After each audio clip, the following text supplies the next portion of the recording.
Wild, wild, wild 24 hours. Crazy. If you haven't heard by now, Yevgeny Prigozhin, the infamous oligarch warlord that heads the private mercenary group Wagner, called for open rebellion and invaded Russia, his own country, and occupied the southern city of Rostov-Don. Не будет, пока их не будет, мы находимся здесь, блокируем город Ростов и идем в Москву. He then drove halfway to Moscow, calling to overthrow the corrupt military establishment. Putin responded with a televised address labeling Wagner a treasonous organization that was threatening to destroy Russia on behalf of its enemies. Wagner supporters via Telegram responded and said this would be Putin's final day. A lot of tough and dangerous talk. But then a few hours later, the entire thing ends when the Belarusian president and Russian ally Alexander Lukashenko negotiated a deal with Prigozhin, the details of which we still don't know. He got them to retreat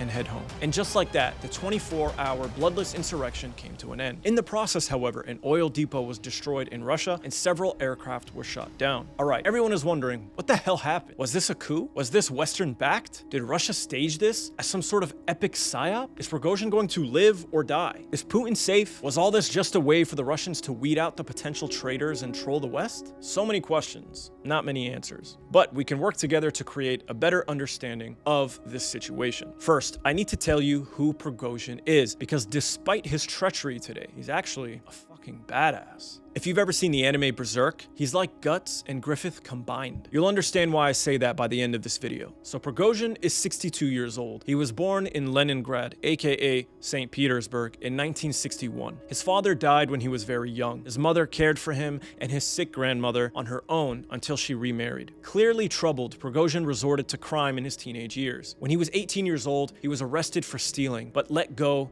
on a suspended sentence. But 2 years later, however, he and his accomplices were arrested again, this time for fraud and committing robbery in upscale neighborhoods. For this, Prigozhin was sentenced to 12 years in prison. He served 9 years of this sentence before being released. After his release, Prigozhin joined his mother and stepfather as a food vendor selling hot dogs on the streets of Leningrad. He made a killing doing this and began using his profits to invest in other businesses, mostly in food. During this time, the Soviet Union had collapsed and there was a disturbance to the Russian economy as there was a transition from communism to capitalism. He went on to invest in St. Petersburg's first grocery chain, which went on to become a popular brand. He continued to rise, making more money and more connections. Prigozhin, the hot dog salesman, started engaging in foreign trade, construction, marketing, and even gambling. In 1991, a man named Vladimir Putin was appointed the chairman of the Casino Gambling Advisory Board in St. Petersburg. It was through gambling that both Putin and Prigozhin would cross paths. In the late 1990s, Prigozhin began to focus more on fine dining and the food business. He opened a lavish restaurant to introduce the chic French style of fine dining to Russia, and he was wildly successful. Wealthy oligarchs and statesmen would have dinner at his restaurant. In fact, when French President Jacques Chirac came to visit the new president of Russia, Vladimir Putin, they dined at Prigozhin's restaurant, where he served them personally. A year later, in 2002, President George W. Bush ate at Prigozhin's restaurant. The man sold hot dogs for f***'s sake. Hot dogs. Now he's whining and dining with the most powerful people on earth? We haven't even gotten to the part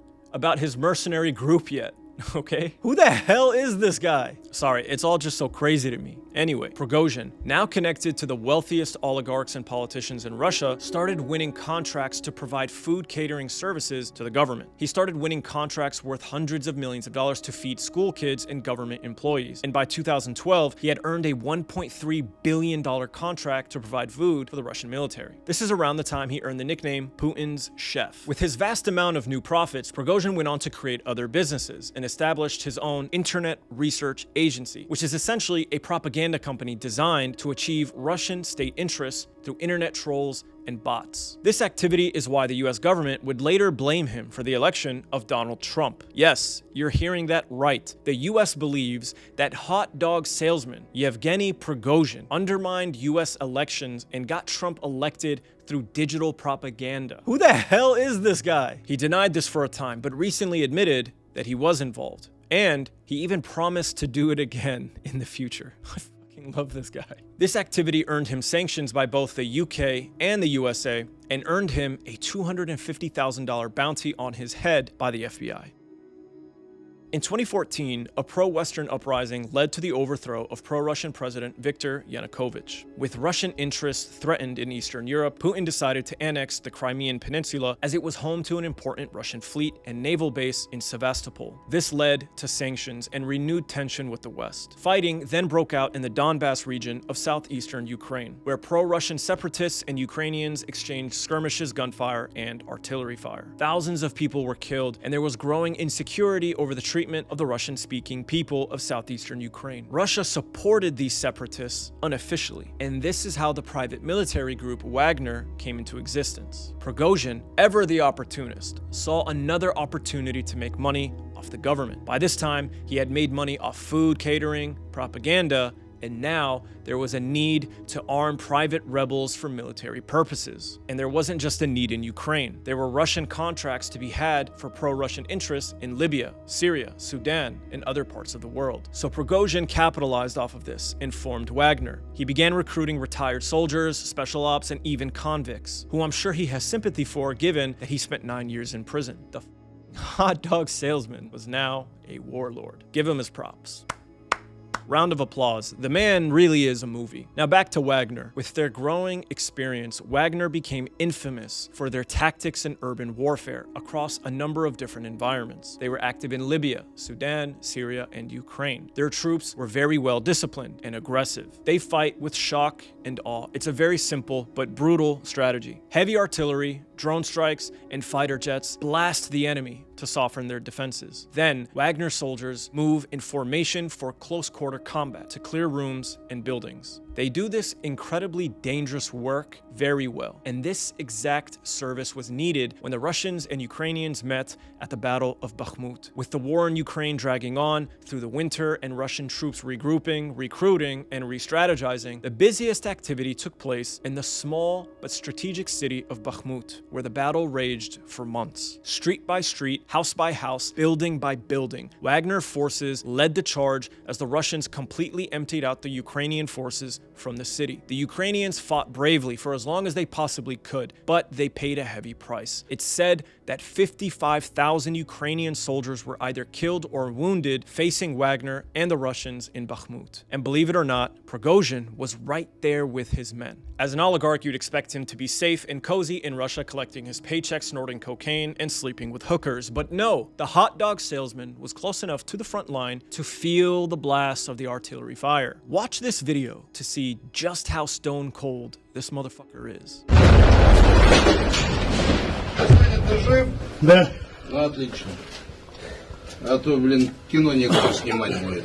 By May 21st, 2023, Wagner victoriously waved both their flag and the Russian flag over the destroyed buildings of Bakhmut. It was the biggest battle of the century since World War II, and it ended with a Wagner victory. And the face of it all was Yevgeny Prigozhin. His men then took vacation, and Prigozhin went on to tour half of Russia, doing interviews and expanding his popularity and influence in the country. But it wasn't all smooth sailing in Bakhmut. There was a lot of tension between Prigozhin and the Ministry of Defense. As a private contractor, Prigozhin isn't bound by the culture or rules of the strict military. There isn't a gag order on private contractors. And as a close friend of Putin, he isn't afraid to speak openly, and speak openly he did. He was a vocal critic of the MOD, particularly head minister Shoigu. It's unclear exactly what the issue was, but Prigozhin has said that Shoigu had deliberately underdelivered important stocks of artillery and ammunition, specifically to Wagner forces in Bakhmut. Now, ammunition is always important, but for Wagner, they need loads of it. Because remember, these guys blast the enemy to death and then swoop in to clean up the rest in an urban environment. If you're short on artillery, your job becomes a lot harder and your casualty rate becomes higher. Prigozhin criticized Shoigu for this, and Putin repeatedly had to mediate between the two men over this issue. Seemingly unsatisfied, however, Prigozhin continued to criticize Shoigu despite Putin's mediation, causing some to believe that his true intent was to have Shoigu removed and replaced as Minister of Defense, and some even speculate that Prigozhin wanted this role for himself. Now, it's possible that Shoigu felt nervous and insecure in his position, given that there was a lot riding on this war in Ukraine, and that the start of the special military operation fell short of its objective. Now, the Russian military has performed much better in the second half of this this war. Some of it, I'm sure, due to Shoigu's leadership. Yet all people can seem to talk about is the victory in Bakhmut and the infamous Wagner boss, Yevgeny Prigozhin. For this reason, one might think that Shoigu wanted to cast some shade on Prigozhin's success and hence short the supplies that he desperately needed. This is all speculation, however, as Putin mediated and Wagner did eventually get all of the supplies they wanted, and probably even more. Now, there's another theory that Prigozhin was unhappy with the speed in which the Russians were moving. Up until now, it seems that the Russians have been slow to advance further into Ukraine for the following reasons. Number one, they needed time to recruit, mobilize, and train tens of thousands of new soldiers and rotate them into the battlefield to gain experience.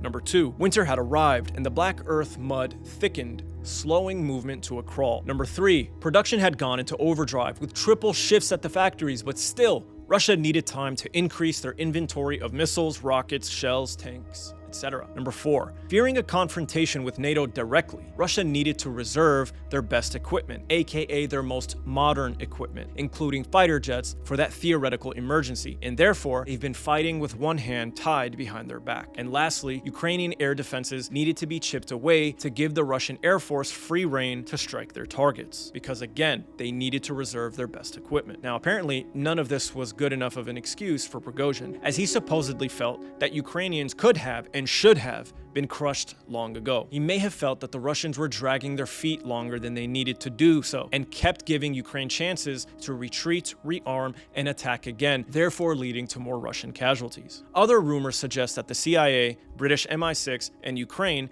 made contact with Prigozhin months ago and worked to bribe him into a rebellion to overthrow the government. Recently, the US found $6 billion extra to give Ukraine. There are rumors that $1.3 billion of this was given to Prigozhin directly to organize this so-called insurrection. It's possible that Prigozhin accepted this bribe, marched on Moscow, accepted an even bigger bribe from the Russians, and then cashed out and left the situation entirely. Lastly, there is the belief that Putin and the MOD withheld new contracts with Wagner and demanded that they officially join the Russian military. This would have meant less control for Prigozhin and potentially less money for Wagner, aka Prigozhin. Believing he had waning influence and less money to make, he marched on Moscow to demonstrate in an aggressive and irresponsible way that he isn't done negotiating with the MOD, and he doesn't like their offer. I like this theory the best, but I'll be honest, I have absolutely no clue. And neither should you.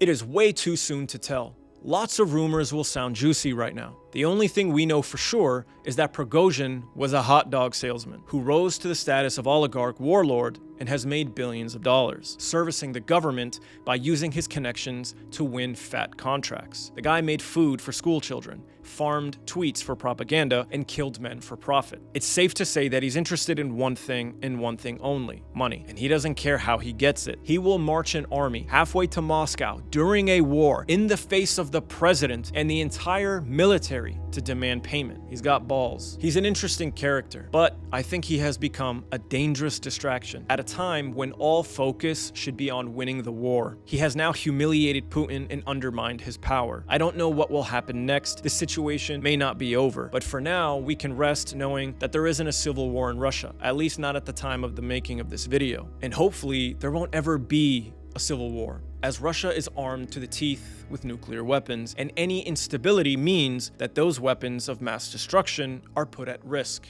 and therefore your life and my life is put at risk. And I'd rather not die until at least hitting 1,000 subscribers. Now, this is controversial content, so please support me by liking, commenting, and subscribing, as these sorts of videos get shadow banned by the algorithm. I'd really appreciate it. New videos coming soon. Stay tuned. Remember, everything is propaganda. Don't believe anything, not even me. Free your mind, think for yourself. Trust nothing. No